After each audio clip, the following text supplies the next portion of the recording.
My beloved brothers and sisters, kindness is one of the most beautiful qualities a believer can have. But Islam never told you to use your kindness to destroy your own heart. Being merciful does not mean tolerating abuse. Being patient does not mean allowing yourself to be used. And forgiving others does not mean staying with people who repeatedly harm you and never change. The Prophet ﷺ was the most kind and gentle, yet he never allowed injustice to continue.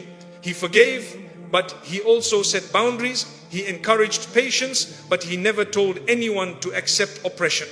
Allah does not want your heart to break endlessly. He wants your kindness to elevate you, not weaken you. So be kind, but don't be blind. Islam teaches compassion with wisdom, mercy with dignity, and forgiveness without self-betrayal. Kindness is worship, but not at the cost of your dignity. Kindness is an act of worship, but worship is never meant to crush your soul. Islam teaches us to be gentle, merciful, and forgiving, but it never asks us to sacrifice our dignity to please people. When your kindness turns into a doorway for others to abuse you, it stops being worship and becomes self-destruction. Allah does not reward you for allowing others to break your heart endlessly. He rewards you when your kindness is guided by wisdom. Being kind does not mean letting people walk all over you. The Prophet ﷺ was the most compassionate man, yet no one ever exploited his mercy because his kindness was grounded in strength. He smiled, but he also set boundaries. He forgave, but he stood firmly for justice. This balance is what Islam teaches: kindness that uplifts, not kindness that weakens your worth. You are not obligated to remain silent while being disrespected. You are not rewarded for becoming a doormat. Allah honors a heart that is soft, but He never asks it to break for the sake of others. When your kindness is used against you, Islam encourages you to take a step back. Protecting your dignity is not arrogance. It is obedience to the one who created you with honor. Kindness without self-respect becomes a tool of oppression. There are people who take advantage of caring souls, using guilt, manipulation, and emotional pressure to control them. Islam does not want you to tolerate injustice under the excuse of being nice. The Quran condemns oppression, whether you are the one committing it or the one allowing it to continue unchecked. Kindness is beautiful only when it is paired with wisdom. If someone constantly hurts you, lies to you, breaks your trust, and never repents, your kindness will not change them. It only destroys you. Islam never told you to be naive. The Prophet ﷺ said, a believer is not stung from the same hole twice, meaning learn from the harm, not repeat it in the name of patience. Kindness is not about proving your worth to people who can't see your value. You don't need to overgive, over-apologize, or over-explain to be loved. The one who truly fears Allah will treat you with respect without needing to be reminded. If someone forces you to beg for basic decency, that relationship is not kindness, it is cruelty disguised as love. When your heart is kind, Allah loves you, but that doesn't mean everyone will. Some people are drawn to kindness just to exploit it. They will drain your energy, abuse your empathy, and take advantage of your silence. Islam teaches that kindness should protect your soul, not expose it to harm. You are responsible for how you treat others, not for how they mistreat you. Real kindness comes with boundaries. The Prophet ﷺ taught mercy, but he warned against oppressors. He welcomed people with love, but he confronted injustice. He forgave individuals, but he never tolerated harm. If our role model balanced compassion with protection, then being too kind to defend yourself is not sunnah, it is a misunderstanding of the sunnah.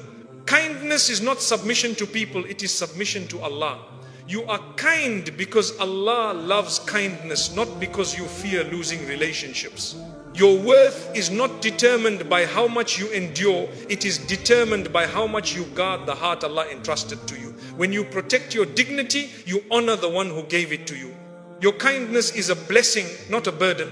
If someone treats your kindness as weakness, it is a sign that they do not value your soul. Islam gives you permission to walk away from those who harm your peace.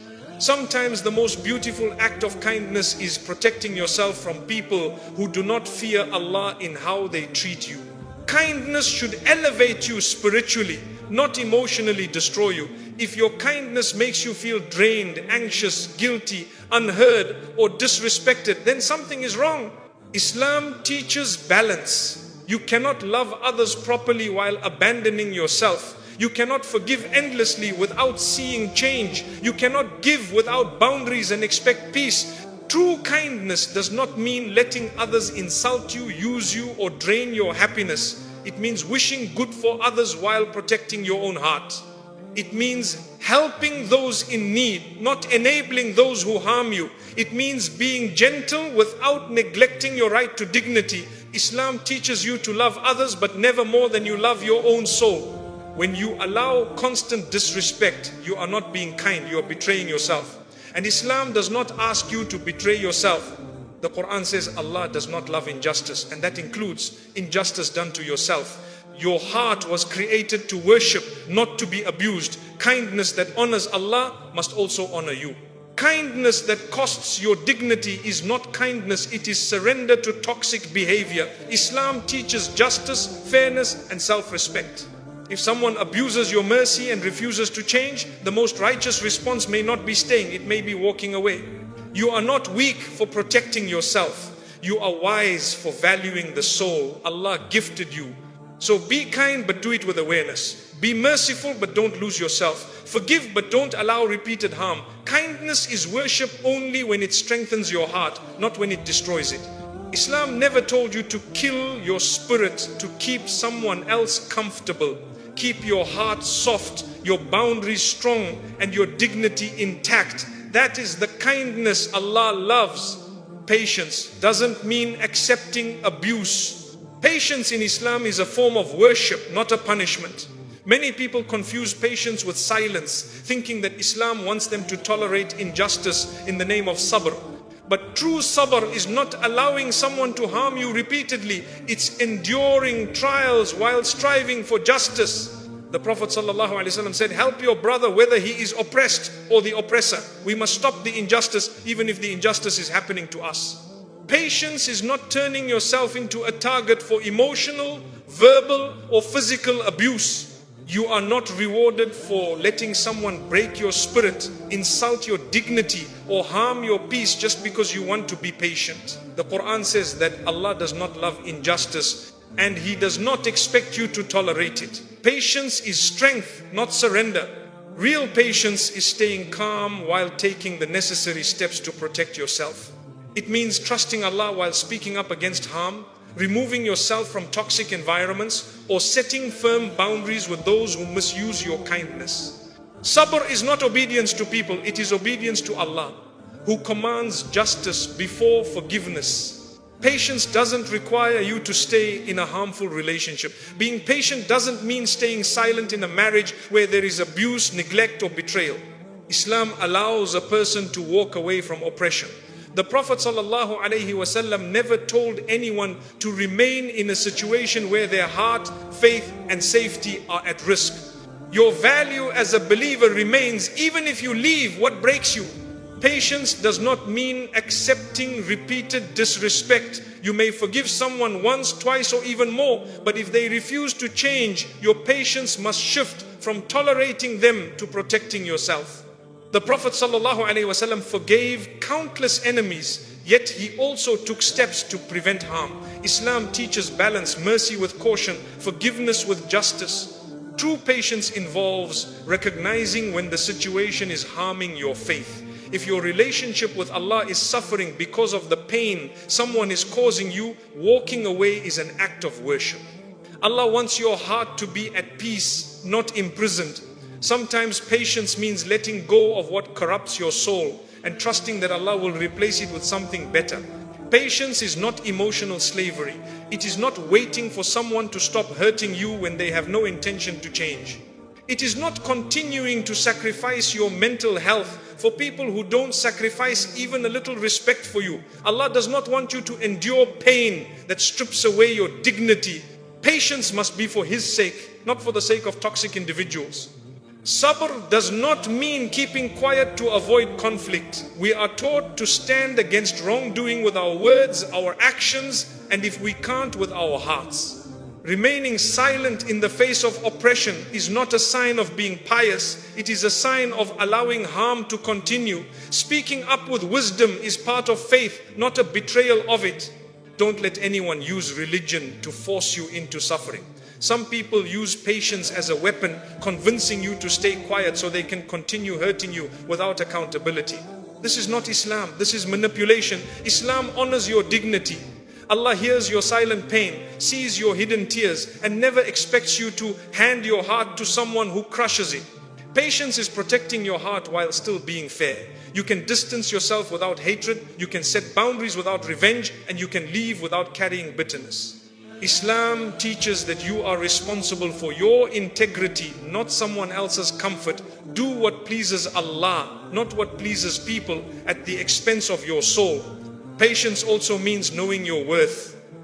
A believer is honored by Allah and must honor themselves. You are not weak for choosing peace over pain.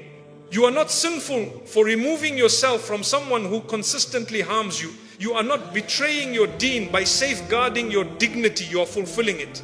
Patience is a journey of healing, not tolerating harm. You don't need to prove your goodness by enduring someone's abuse. Your Lord knows your heart, your struggles, your intentions, and your sincerity.